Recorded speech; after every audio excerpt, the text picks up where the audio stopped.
Hey, what's up everybody? It's Zed for me, and today what I'm going to show you is how I basically hypermile a Z4. What hypermiling is basically trying to get as high of a mileage as you can.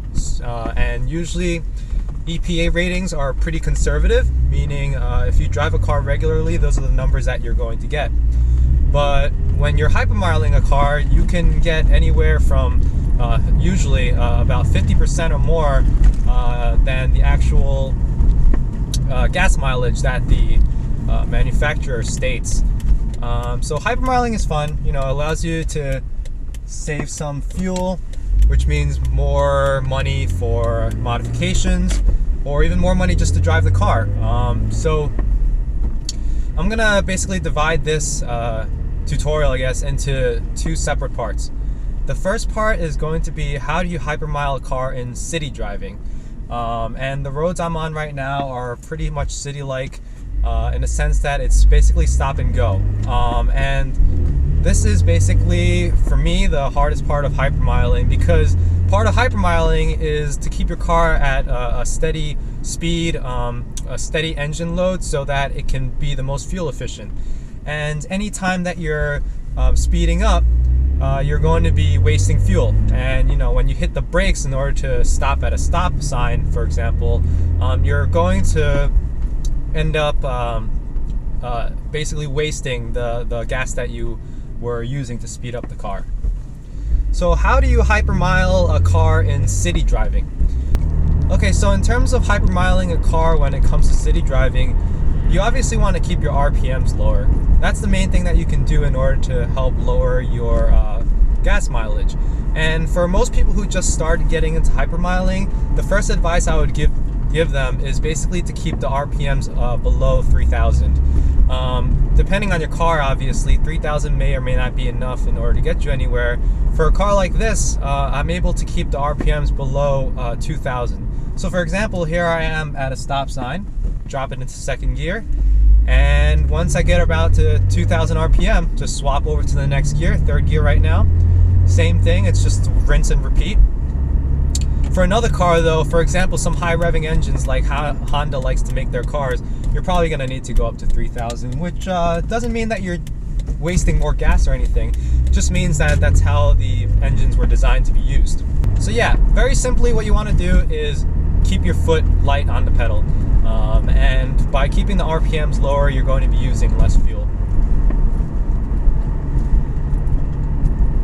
If you can actually see on my gauge, right now it says 29 miles per gallon, and this has basically been my city driving average, which is pretty good. I believe that the EPA rating for this car on the city is something like 20 or so miles per gallon. So yeah, I'm getting about 50% more miles per gallon than what EPA rates it at. Next thing that you want to do is you want to be cognizant of what's coming up. And part of the fun of hypermiling is that it actually makes you a better driver in the sense that you're actually more aware of your surroundings. So what I'm doing right now actually is my car is in neutral, and it's in neutral and I'm just rolling. That's where you're going to be able to get the greatest gas mileage, is when you allow your car's momentum to carry itself. And I'll usually do this when I see a stoplight coming up, or even really far away in the distance. I know that I'm gonna have to come to a stop, so what I do is I let the car coast. And you know, there's actually differing opinions about whether it's okay to leave your car in neutral to coast. What I've learned is actually that in a manual transmission, leaving it in neutral is going to be fine, but you don't want to do that in an automatic. So if you're driving an automatic, I would recommend you not leave your car in neutral to let it coast. The reason being is that most cars with automatics, when you leave the transmission in neutral, it actually doesn't run the engine oil into your transmission. So not a good idea if you're in automatic transmission. With a manual, it should be fine. I mean, you're probably going to hear people say it's not okay, and it really comes down to your personal preference. I personally don't think that it's going to matter. So what I do is, you know, I see a stop sign coming up or a stoplight, I'll just let the car coast there. Alright, so the next thing that you want to do, which is a little bit more advanced and it requires even more forethought, is essentially when you see that a red light is coming up, what you don't want to do is just go up to the red light and then stop there. and then speed up again. You want to carry as much momentum as you can. So what I'll actually do, provided there's no car behind me, if I see a red light that's coming up further ahead in the road, what I'll actually do is slow down, not hit the brakes, but slow down a bit, so that by the time that I'll actually reach that light, it'll already be turning green. And this requires you to kind of know your road, and you'll get better at it if you're always doing the same commute every day. So for example, if there's like a red light coming up, I know I can see it like maybe half a mile away, and I know that, you know, the light turns every few minutes or so. Then what I'll do is, instead of just maintaining my speed and going all the way to the light where I'm going to have to stop, what I do is I let off the gas, and I kind of coast my way towards it. Sometimes I'll even hit the brakes a little bit in order to allow it so that my car never actually comes to a stop. So by keeping your car always in motion, always using that momentum, you're going to be able to get pretty good gas mileage. Here's something that's a little controversial, and it's not something that I do often, but some people believe that, you know, if you're sitting at a stoplight and you know that it's going to be red for more than a few minutes, some people actually turn off their cars. I don't actually believe this is legal, to be honest, so it's not something that I do very often. But what I do use it for is when I'm on the highway and it's a dead stop, and I know I'm not going to be getting anywhere in the next few minutes, if not even longer. Sometimes there's this road that I take where there's a drawbridge for boats. Yeah, this car is not that comfortable sometimes when you get these winter roads and there's bumps everywhere.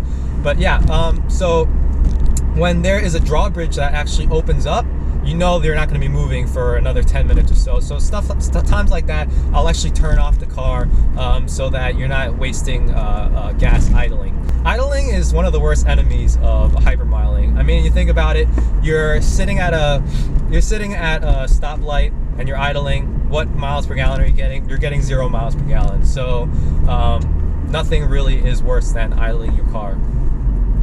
That basically sums it up in terms of how to hypermile a car in city driving. I'm about to get to the highway, and so once I get on the highway, I'll show how I hypermile on the highway, which is, for me, where the fun is really at. City driving, it's kind of hard to hypermile, and I really like driving fun. Highway, you know, if you're driving fun on the highway, you're probably going to get a ticket, so that's usually where I try and hypermile. So as you can see with city driving, I usually get about 29 miles per gallon, which is very good in my opinion. On the highway, I'll get something like 35 to 40 miles per gallon, and I'll show you how to do that in just a sec.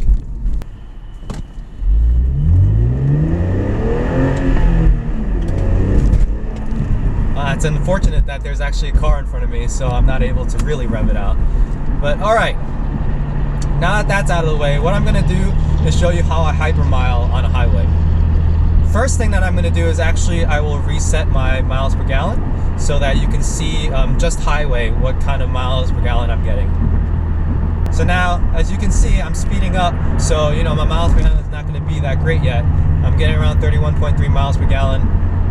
Once I get up to speed, which is something like, I'll usually go close to around 55 to 60 miles per hour. Once I get up to that speed, we'll be able to see how high I can actually get this mile per gallon rating. So what are the tips in terms of highway, how to get the best miles per gallon? What you do is never ever go above 60 miles per hour. Now you might be saying, how can you do 60 miles per hour? That's really slow, blah, blah, blah, grandmas drive that slow. Well, yeah, I mean, that's true, but at the same time, you have to realize that the faster that you're going, especially at highway speeds, every 10 miles per hour that you're going faster is drastic difference to your fuel rating.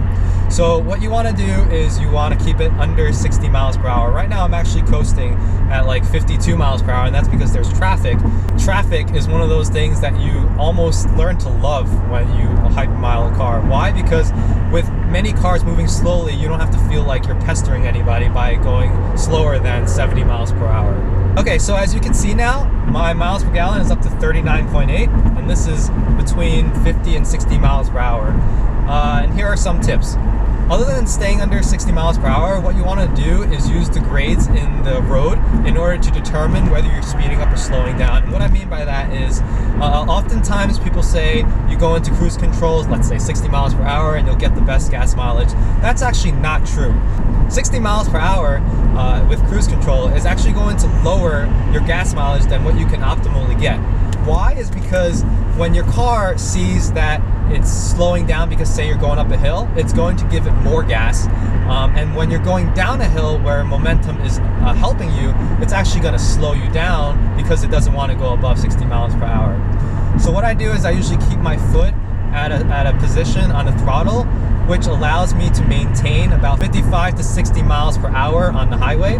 As soon as the road gets a little steep in terms of going up, I will maintain my foot at that specific throttle and allow the miles per hour to drop ever so slightly. So picture this in terms of scenario. There's like a little bit of a hill coming up. Right now I'm going like 55 miles per hour. My foot's, maybe like 30-40% throttle. And as I'm starting to go up this hill, what I'm going to do is allow my miles per hour to drop a little bit. Okay? And for me, I usually stay between 55 and 60 miles per hour. So the bottom line is, you want to make it so that your car at the bottom of the hill is 60 miles per hour. And once it reaches the top of it, it's at 55 miles per hour. So that when you're at the top of the hill, you're going to be accelerating as you're going down the hill. Whereas when you're at the bottom of the hill, you're going to try and carry your momentum as far up as you can. So as you can see, I'm in a 2003 BMW Z4. It's a 3-liter naturally aspirated engine, and I'm getting on the highway 40.5 miles per gallon. I'm just going to coast for a little bit, and you're basically going to see that this number stays pretty constant. Oh my goodness, there is a BMW i3 behind me, I believe it's called. That is the first time that I'm seeing it in person. That is really cool. That is a cool car. It's not one of the prettiest BMWs out there. The i8 obviously is a supercar and it's beautiful. But i3 is definitely something that I could dig. BMW i3, it actually doesn't look that bad in person. Alright, so that's basically it on how you hypermile a car. If you have any questions or comments, you can leave them below. Be sure to subscribe to this channel and share this video with your friends. Thanks guys, have a nice day.